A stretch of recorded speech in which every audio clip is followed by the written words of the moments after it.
Mesdames, Messieurs, bonjour et bienvenue à la revue des Grandes Unes, édition de ce mardi 8 août 2023. Nous sommes en direct de nos studios de Douala, première escale en kiosque. Découvrons d'abord les principales unes de ce matin, la nouvelle expression qui s'intéresse à l'actualité au Niger. Intervention militaire, la CEDEAO en difficulté, titre la nouvelle expression. Le Sénat nigérian a rejeté la demande d'envoi des troupes et a demandé au président Bola Tinubu d'utiliser la voie diplomatique pour gérer le dossier du renversement du président du Niger, écrit la nouvelle expression. Le président en exercice de la communauté économique des États de l'Afrique de l'Ouest et chef d'État du Nigeria, Bola Tinubu, qui voulait mettre en application la résolution de la CEDEAO visant l'intervention militaire au Niger au terme de l'ultimatum adressé à la junte militaire, a été désavoué par le Sénat de son pays. Le Sénat du Nigeria a non seulement rejeté la demande d'envoi des troupes nigérianes au Niger, mais a demandé au président nigérian Bola Tinubu de gérer l'affaire du coup d'État qui a renversé le président nigérien Mohamed Bazoum par la voie diplomatique. En effet, le Sénat nigérian appelle le président de la République fédérale du Nigeria, en tant que président en exercice de la CEDEAO, à encourager davantage les autres dirigeants de la CEDEAO à élargir les options diplomatiques et à trouver d'autres moyens pour sortir de l'impasse politique au Niger. On rappelle que c'est vendredi dernier que le président Bola Tinubu avait sollicité le soutien du Sénat pour mettre en œuvre les résolutions de la CEDEAO. Le Sénat a donc réagi samedi en refusant ce soutien qui pourrait avoir des conséquences désastreuses pour le Niger et même pour les relations de bon voisinage avec ce pays qu'est le Niger. On rappelle aussi que 5 États fédérés du Nigeria partage la frontière avec le Niger. Le président Bola Tinubu a tenu dimanche une réunion avec les gouverneurs de ces États. Les gouverneurs présents étaient ceux des États de Digawa, de Katsina, de Kebbi et de Yobe. À l'issue du sommet extraordinaire de la CEDEAO du dimanche 30 juillet 2023, des sanctions économiques et financières ont été prises contre le Niger pour contraindre les auteurs du coup d'État à remettre le pouvoir au président déchu Mohamed Bazoum. Vous aurez d'autres précisions dans les colonnes du journal La Nouvelle Expression.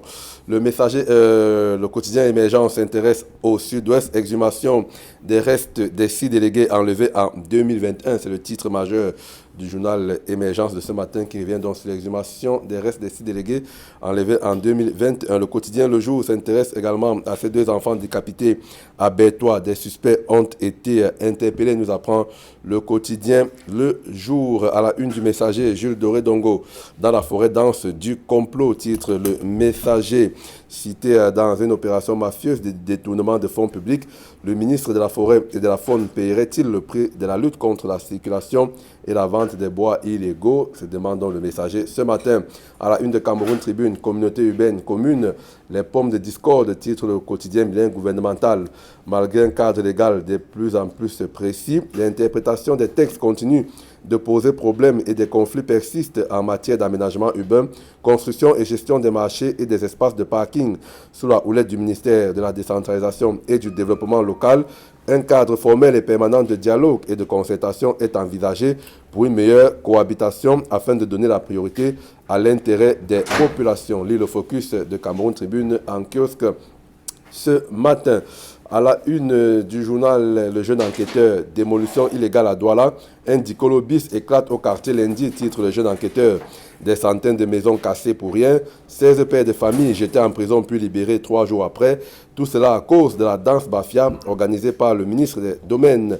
Voici les éclairages de Maître Fosso, avocat, à lire dans les colonnes du Jeune Enquêteur qui fait donc la vérité sur une affaire qui pue la corruption. À la une de Mutation, Team Cameroun, plus haut, plus forte, titre Mutation.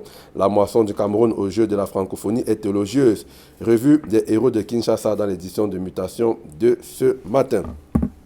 Voilà donc pour l'essentiel des tableaux sélectionnés dans le cadre de cette émission. On en parle avec nos invités en plateau. Rodrigue Tchokwa, bonjour et bienvenue. Bonjour Achille Kamga, bonjour Hervé Villa Mdjele. Permettez-moi dès l'entame de cette émission de rendre hommage à un nationaliste, un combattant de la résistance, Rudolf Douala Mangabel, qui a été pendu par les Allemands ce 8 août. Donc c'est l'anniversaire, plus de 109 ans. il faut le dire, il faut rendre hommage à ce précurseur de la lutte pour l'autodétermination, l'indépendance, la responsabilité des Africains à pouvoir disposer de leurs biens. Parce que souvenez-vous, Rudolf Douala Mangabel a été pendu par les Allemands parce qu'il revendiquait les terres des Allemands qui menaçaient l'expropriation des terres des halogènes. Il s'est tenu debout et il a revendiqué. Permettez-moi également ce matin de dire un mot à l'endroit de la ville de Douala qui souffre de deux mots principaux qui sont le problème des routes. Douala a mal à ses routes à l'occasion de cette saison de pluie et Douala a également mal aux ordures. Nous osons croire que la régie de la salubrité qui est annoncée du côté de la ville de Douala, que ce projet va entrer en ligne de compte et que les ordures puissent être débarrassées. Parce que, ma foi, on n'assiste plus au ramassage des ordures dans la ville de Douala depuis un certain temps. Voilà donc les deux problèmes dont souffre la ville, les deux principaux problèmes. J'ai entendu Rodrigue Tchokwa, pour revenir rapidement sur votre premier sujet, donc il a été donc pendu à 109 ans, Rudolf Douala Mangabel. Le sujet est à retrouver dans les colonnes de la Nouvelle Expression de ce matin qui fait ses devoirs de mémoire. Nous avons justement un rédacteur de ce journal, Hervé Villandjele. Bonjour et bienvenue. Good morning, Ashikanga. Good morning to Rodrigo Tchokwa. Allow me to say good morning to the member of the family of late Jumohan. I received them this weekend. They were in a familiar meeting in my house, in my home. Saying to them good morning this morning because they are all faithful listeners of this program. Also, I say good morning to my brother and sister of the Anglophone zone. You know that they are really living in how can I say it? They are living in a crisis. They are living in the weather where they cannot even express themselves normally because of the war who is there.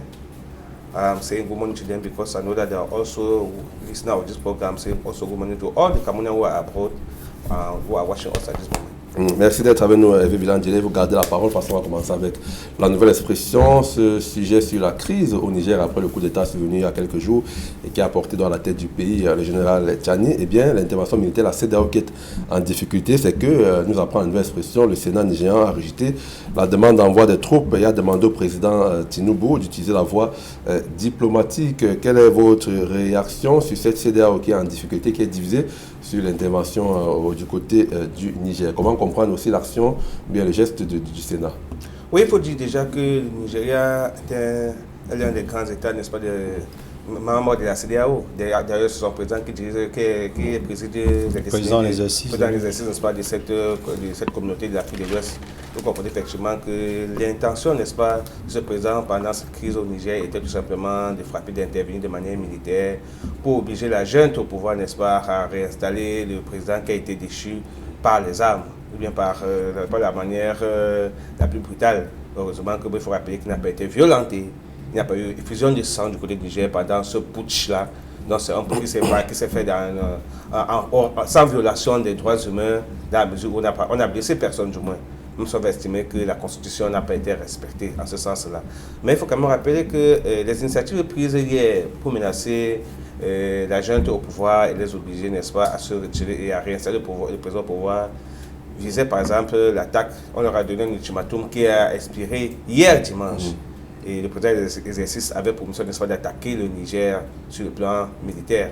Vous comprenez donc que c'est une forme de guerre, une forme de guerre que la CEDEAO devait, n'est-ce pas, organiser, qui va du moins organiser contre le Niger. Heureusement, du moins, que déjà le Sénat nigérien s'est opposé parce qu'ils ont convoqué des faits qu'il faut rappeler sur ce plateau. Vous l'avez rappelé à l'entame de cette émission, le Niger est limité par le Niger. Il y a 5 États. Il faut rappeler que le Niger c'est un État fédéral. Et il y a 5 États, n'est-ce pas, qui sont limitrophes avec le Niger. 5 États fédérés du Nigeria. Qui partagent les frontières avec le Niger.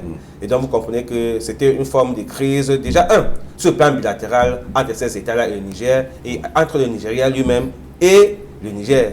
Et la junte également avait répondu à la menace en se disant prêt à faire la guerre. Et donc, certains avaient dressé les armes. La preuve, les gars ont coupé l'espace aérien. Plus rien ne traverse l'espace aérien nigérien, comme pour dire qu'ils sont prêts à faire la guerre. Et donc, au regard, n'est-ce pas, des forces en présence, le Sénat a estimé que non. Si on va en guerre, certainement que les conséquences seront très graves, non seulement pour les 5 États, mais non également pour nous. Et ils ont estimé qu'il faudrait mieux passer par les voies diplomatiques en temps de négociation pour non seulement éviter les effusions de sang. Parce que l'effusion de sang dans une guerre, les pertes sont incommensurables, on ne peut pas les récupérer. Et même sur le plan économique. Autre chose, c'est que le Sénat a convoqué un autre argument qui est très important. Celui de la lutte contre Boko Haram, qui est une guerre permanente que mène le Nigeria, qui n'est jamais arrivé à bout. Et je pense qu'on a rappelé ça au président Tinubu pour lui faire comprendre que on ne peut pas laisser une guerre chez nous. Nous n'avons pas fini de mener notre guerre contre Boko Haram et aller plutôt mobiliser nos militaires pour aller lutter contre le Niger. Vraiment, ils trouvent ça que c'est absurde. Il faudrait d'abord nettoyer devant notre propre cou avant de chercher à nettoyer, avant de chercher à résoudre le problème du Niger à cet instant. Donc, il faut comprendre que ce sont des arguments qui ont été motivés pour demander au président d'essayer d'utiliser d'autres voies que la voie militaire. Justement, on va revenir sur les issues de sortie de cette crise-là, mais je vais d'abord écouter Rodrigue quoi sur la question. Finalement, depuis dimanche minuit et cette expiration de l'ultimatum adressé par la CEDEAO, on est toujours dans le suspense. Quand il y a une intervention militaire, la CEDEAO qui freine, et justement ce Sénat du Nigeria qui va à l'encontre de la volonté de son président. Comment comprendre cette situation? Donc, vous êtes plutôt pour la voie diplomatique ou alors l'option militaire? Il faut saluer. Hein. Je pense qu'il faut plutôt saluer cette option que le Sénat a proposée au président en exercice de la CEDEAO, le président nigérian Tinubu, de privilégier les négociations par les voies politiques et notamment diplomatiques pour qu'il n'y ait pas la guerre, c'est-à-dire contre ce pays. Et vous savez, quand il y a guerre, il y a effusion de sang, il y a forcément des victimes, des gens qui vont tomber, des gens qui n'ont même rien à voir avec cette affaire. Donc il faut saluer donc ces décisions du Sénat nigérian qui a cru bon devoir prendre une décision. Il faut également dire que en ce qui concerne les coups d'État, le constat que nous faisons, c'est que depuis un certain temps, vous savez qu'il y avait une époque où les coups d'État étaient forcément sanglants. C'est-à-dire que soit on tuait le président en fonction, soit il y a des victimes collatérales qui tombaient. Cette fois-ci, on constate que les coups d'État en Afrique de l'Ouest, en Afrique de façon générale et dans l'Afrique noire francophone, parce qu'il faut préciser que ces affaires de coups d'État, on le remarque le plus souvent dans les États de l'Afrique noire francophone. Et c'est devenu monnaie courante du côté de l'Afrique de l'Ouest. On a connu des coups d'État en Afrique centrale à une certaine époque. Depuis un moment, il y a eu une accalmie, mais on assiste plutôt à des successions de père en fils. Hein. Voilà, ça c'est dit. De l'autre côté, en Afrique de l'Ouest, je voudrais juste saluer cette évolution donc, dans les coups d'État où il n'y a pas d'effusion de sang, il n'y a pas de tuerie, c'est-à-dire qu'on préfère plutôt mettre en capture le président au pouvoir et le contraindre à signer. Et ce que la junte militaire au Niger a fait justement, c'est de contraindre le président Mohamed Bazoum à signer sa démission. Même s'il n'y a pas d'effusion de sang, est-ce qu'on devrait quand même saluer les coups d'État en Afrique? On ne doit pas pour autant saluer les coups d'État. Vous faites si bien de poser ces questions. Non, je saluais plutôt l'évolution, qui est cette évolution dans le déroulement des coups d'État. Oui, mais redire la question, c'est est-ce que pour un homme en tenue militaire qui fait un coup d'État, est-ce qu'il est prêt quand même à aller négocier sur la table, à utiliser les voies diplomatiques? Peut-être c'est un peu dans l'esprit de la CEDEAO qui veut intervenir militairement. Est-ce qu'ils sont prêts quand même, ces petits-là, à s'asseoir et causer avec les autres? Puisqu'ils ont pris le pouvoir par la force, on imagine que ça sera difficile de le récupérer rapidement. Le pouvoir de la force ne peut jamais être encouragé. Parce que on observe même ici à l'intérieur du Cameroun, quand le pouvoir en place utilise la force face à des gens qui brandissent des revendications, on ne peut pas encourager cela. Donc, pour dire que au Niger, il se trouve que le régime a été renversé par la junte militaire, justement parce que peut-être qu'ils ont constaté qu'il y a des choses qui ne marchaient pas. Donc, et il faut également dire qu'il y a le pouvoir de la force et le droit du pouvoir. On dit qu'à un certain moment, il faut éviter, surtout dans les pays qui ont une forte influence des militaires à pouvoir reprendre le pouvoir, d'éviter ce genre de choses qui vont donner la latitude à certaines personnes de prendre les armes. Je pense que nous ne pouvons pas encourager ce qui s'est passé au Niger. Et Dieu, ma foi, il vaut mieux privilégier les voies de la négociation que de prendre les armes contre un régime en place. Pour sortir rapidement avec Villan Djélé, il y a notre réunion de la CEDEAO jeudi prochain. Peut-être d'autres résolutions seront prises. Vous pensez que ces Poutines qui ont pris le pouvoir par la force, même s'il n'y a pas eu, vous avez dit, mort d'homme, sont disposés quand même à écouter les autres? Pourquoi pas? Ce sont des hommes. C'est-à-dire que je pense que s'ils ont pris l'initiative, n'est-ce pas, de pouvoir organiser ce coup d'État, c'est parce qu'ils sont motivés par un certain nombre de choses, un certain nombre d'idées, un certain nombre d'arguments. Notamment, vous savez que, par exemple, l'un des arguments que je pense qui aurait milité à ce putsch, c'est que le Niger est l'un des premiers pays producteurs de l'uranium au Cameroun exploité par la France pour produire de l'électricité. Sauf qu'eux-mêmes au Niger n'ont pas d'électricité.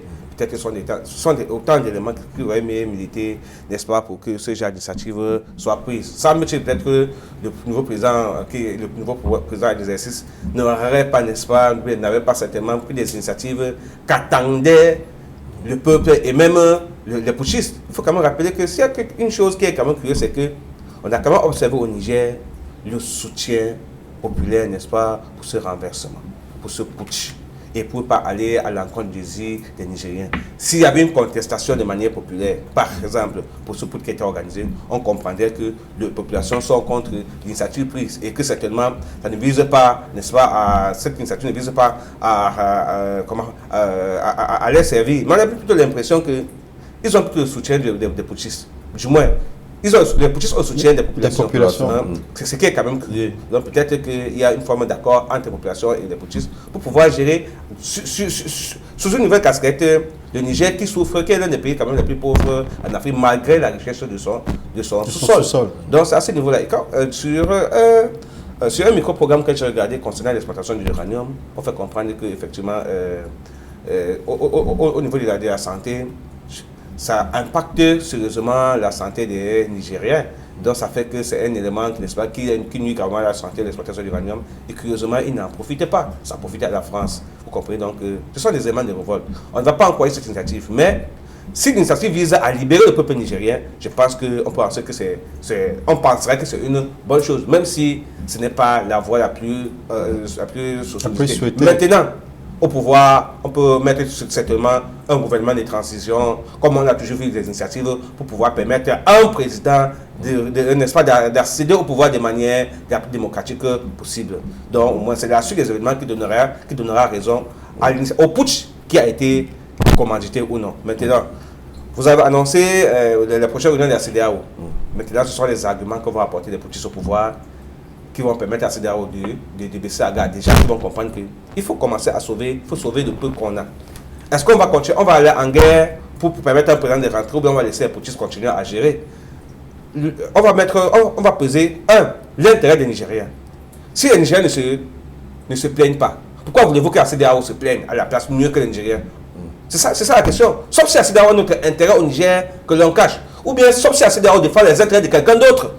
Et à ce niveau, on va penser que la CEDEAO est plutôt en train d'être manipulée et que la CEDEAO sera en train de bagarrer pour l'intérêt, par exemple, de la France. Merci la suite, c'est en kiosque qui a retrouvé le journal La Nouvelle Expression sur cette intervention militaire au Niger et la CEDEAO qui est en difficulté. Passons à un autre sujet, revenons ici au pays avec la crise qui continue de secouer les régions du nord-ouest et du sud-ouest et cette effroyable nouvelle que nous apprend donc le journal Émergence, l'exhumation des restes des 6 délégués enlevés en 2021. On avait encore un brin d'espoir, Rodrigue Chokwa, mais là, on a vu quand même des images assez insoutenables. C'est qu'on résumé là par nos forces de défense et de sécurité. Triste fin pour eux. Quel commentaire est là à chaud après avoir suivi cette actualité?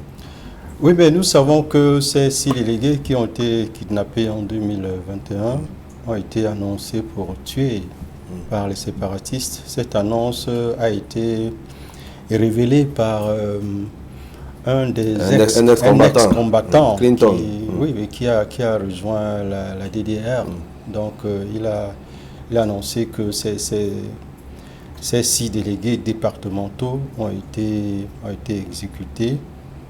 Et aujourd'hui, il était question, et c'est le même ex-combattant qui a orienté, qui a conduit les autorités vers le lieu où ils ont été inhumés. C'est-à-dire que voilà. Et quand nous avons tous vu ces images de l'exhumation à la télévision, vraiment c'est effroyable, c'est regrettable. Et ça remet sur la table le problème de la guerre dans le Nozo, le problème de la crise anglophone. Ma foi, je demeure convaincu que cette crise peut trouver une solution, si tant que le pouvoir, parce qu'il revient. Ce n'est pas aux séparatistes, ce n'est pas à ces amazoniens qui sont tapis dans l'ombre, dans les forêts, à trouver les solutions à ces crises. C'est bien le pouvoir qui doit trouver la solution à ces crises. Si déjà le pouvoir parvient déjà à faire sortir, à convertir des ex-combattants au point où ils donnent des informations, c'est ce même pouvoir qui peut aider à trouver les solutions à ces crises. Ma foi, le Cameroun est un pays quand même extraordinaire parce qu'on ne peut pas comprendre que on puisse rechercher la paix avec les voisins, avec les pays voisins. On a recherché la paix dans l'affaire Bakassi contre le Nigeria, de même récemment contre le Tchad, concernant l'affaire Kotko. On a privilégié la voie diplomatique. Je ne peux pas comprendre que dans un pays où on recherche la paix avec les voisins, mais avec ses propres enfants, à l'intérieur de la maison, on prend l'option de faire la guerre. Je pense que si on a ouvert le DDR, on peut poursuivre plus loin et chercher les voies et moyens d'écouter ces séparatistes, de les écouter. Ma foi, nous allons aborder un sujet sur la décentralisation tout à l'heure. Hein. Les écouter leurs revendications, qu'est-ce qui pose problème? Parce qu'on ne peut pas, quand même, dans un pays, prendre l'option. Parce que, voyez-vous, depuis que cette guerre dure, ça fait déjà 7 ans. 7 ans, c'est des populations civiles qui sont tuées. Parfois aussi, c'est des militaires. Parfois, c'est des séparatistes qui sont tués, mais tout compte fait, tous sont des Camerounais. Okay. Nous devons nous retrouver sur une même table. Hervé Villandjelé, rapidement, moi, sur cette actualité-là, quand vous avez vu, celle-ci qu'on résumé, à quoi vous avez pensé immédiatement? J'ai pensé à faire le deuil. Et j'ai pensé que, vous savez, nous sommes des Bantous. Quand vous avez quelqu'un qui a disparu, qu'on ne retrouve pas son corps, il est difficile de faire son deuil. C'est pourquoi je profite de cette antenne, n'est-ce pas, pour adresser mes condoléances et plus attristés, n'est-ce pas, aux familles proches de ces délégués qui ont été assassinés et dont les corps ont été finalement identifiés. Ils auront d'ailleurs droit aux obsèques officielles, selon le préfet du département du FACO. Oui, ils auront droit aux obsèques officielles, oui, c'est vrai, mais après, c'est déjà bien que sur le plan traditionnel et culturel, ils auront droit au sépulcre. Et que pour les traditionnalistes et les Africains, on sait que c'est quand même une symbolique très importante au niveau anthropologique. Maintenant, quand on revient aux causes de leur décès, on s'interroge. Vous vous souvenez que ces délégués ont été arrêtés il y a 2 ans, ont été capturés il y a 2 ans. Dans quel contexte? Dans un contexte où on menaçait les fonctionnaires de la République du Cameroun ayant été affectés dans cette zone de reprendre le travail. Il faut vous rappeler ce contexte ici. Les sous-préfets avaient sorti, n'est-ce pas, des arrêtés, des notes et autres pour obliger tous les fonctionnaires dans cette zone à venir travailler. Pourtant, sécurités étaient là. Vous vous souvenez effectivement que dans cette zone, ces 6 délégués ont été arrêtés après qu'un sous-préfet lui a été kidnappé, et qu'on a tué, si je ne me trompe pas, et qui avait été assassiné. Son véhicule avait été incendié aussi. Donc on vous dit que ça fait partie du bilan moins élogieux, pas du tout élogieux de cette crise anglophone qui perdure. Pour dire que soulever l'intérêt de la résolution de cette crise, je vais m'adresser à aux deux entités. D'abord à mes frères qui sont retournés, sont reconvertis en Amazoniens aujourd'hui, du moins qui revendiquent, qui sont dans la rébellion.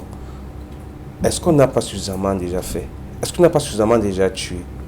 Quand on compte des morts, pas seulement des fonctionnaires, pas seulement des militaires, des populations civiles et même leurs collègues qui sont au front, on comprend que le bilan est très lourd. On ne pourra pas donner les chiffres exacts de cette guerre ici. Je pense qu'il y a un temps où on faut s'arrêter pour faire le point, pour évaluer les dégâts causés. Sur le plan économique, il faut quand même dire que cette zone a connu un recul. Parce que le développement engagé dans cette zone était tel que chacun pouvait quitter la partie du Cameroun, à partir franco du Cameroun pour aller habiter par là, aller à Bamenda. On va vous dire que c'est plus de 300 villages. Plus de 300 villages abandonnés. Dans le sud, c'est la même chose. Tout est abandonné. Les écoles, on avait de la rentrée scolaire. En termes d'école, on n'a pas moins de 700 écoles qui ont été fermées. Et que les populations ont fui toute cette zone-là parce que à cause de cette insécurité. Okay. Il est temps, permettez-moi s'il vous plaît, il est temps qu'on arrête cette guerre et qu'on s'assoie sur une table pour discuter. Je vais dire également, vous avez suivi dans les témoignages qu'il y a nos concitoyens à l'étranger qui incitent cette guerre. La preuve, c'est eux qui ont demandé qu'on exécute, vous avez c'est eux qui ont demandé qu'on exécute ces délégués pour faire monter la pression. C'est ce qu'ils ont dit dans les témoignages. C'est quand même choquant. On ne peut pas aimer un pays et demander qu'on exécute ces citoyens. Il faut qu'ils arrêtent. Voilà, dans ce sujet proposé par le quotidien Émergence, Sud-Ouest, exhumation des restes des 6 délégués enlevés en 2021 à retrouver en kiosque. Passons à notre sujet, parlons de développement local. Vous en faisiez mention il y a un instant, Rodrigue Tchokowa, la une des Cameroun Tribune parle de cette guerre entre les communautés urbaines et les communes, les pommes de discorde. Malgré les textes qui sont bien ficelés, il y a toujours cette guerre là entre les communes et les communautés urbaines sur certains projets relativement au développement local. Pourquoi, qu'est-ce qui peut justifier que malgré ces textes-là, ces personnalités continuent à se crêper le chinon pour conduire des projets dans leur commune ou communauté? Dans un premier temps, il faut indexer la superposition des structures sur les structures. Parce qu'on ne peut pas comprendre que dans un contexte où on parle de décentralisation, qu'au-dessus des mairies d'arrondissement, qu'il y ait une superstructure appelée ville de Douala ou communauté urbaine, c'est déjà là un problème. Forcément, il doit y avoir conflit, malgré l'existence de textes de réglementation. Deuxièmement, il faut indexer ce pays, parce que très souvent on dit que le Cameroun est un paradis des lois. C'est-à-dire que si c'est en matière de textes de réglementation, là, il n'y a rien qui manque au Cameroun. Mais le problème, c'est l'application dans l'application des textes. Au-delà de cette application des textes, il n'y a que les textes se chevauchent, se contredisent. Je vous donne un exemple. Vous allez voir une loi qui fait une réglementation claire, mais qui à la fin dit qu'il y a un décret d'application, un décret qui viendra réglementer l'application de cette loi. Et plus tard, un décret d'application vient totalement restreindre, parfois même vider la substance de la loi de son contenu. Donc on a des situations comme ça au Cameroun pour dire que le Cameroun c'est un paradis des textes, mais des textes un enfer dans l'application. Pour reprendre Guy Hervé et Fonda. Problème. Rapidement, avec Vilan Délé pour sortir cette pomme de discorde là, commune, communauté urbaine, comment on fait?